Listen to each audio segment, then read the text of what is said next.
Today we talk about succession. Welcome back to my page. My name is Barrister Chomani.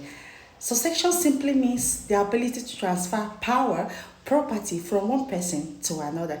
In law, it simply means how does a property devolve from one person to another after the person is no more. Who inherits a property? What are the procedures for inheritance? The law that guides inheritance? And what are the things necessary to be done before someone can inherit a deceased person's property? Now, in our law, when someone dies, we take cognizance of what, how, and what law is applicable when that person got married.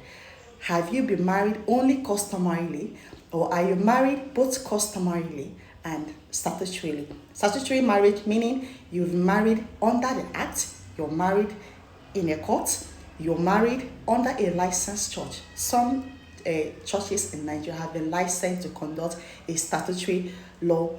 The next question will be, did the deceased die leaving a will? If you died with a will, we'll say you have died testate. If you died without a will, we will say you have died intestate. Now, if you died without leaving a will, it means your property will be vested on the chief judge of the state where you resided before you passed on. He will share this property, how? By issuing letters of administration, taking cognizance of the type of marriage you had with your spouse before you passed on.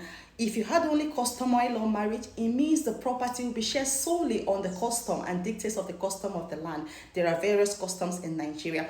Now, if you died having customary law marriage and later on you had a statutory marriage and licensed church marriage or marriage in a court registry, it means the chief judge will distribute your property according to the English laws of succession, meaning it will be distributed in this hierarchy.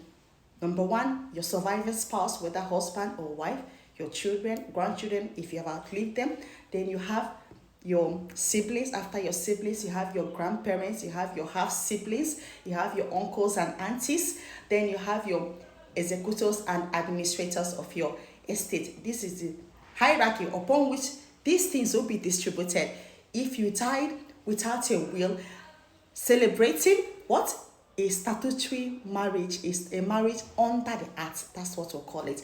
Now, if you are an in-law and you're fighting your late brother's wife or your late brother's wife or your late sister's husband over property, you should know one thing. You are not, especially if they've had a statutory marriage under the act, you are not number one in the line of succession when that property is to be shared. If you found this information helpful, please do not forget to follow, like, and share. Thank you.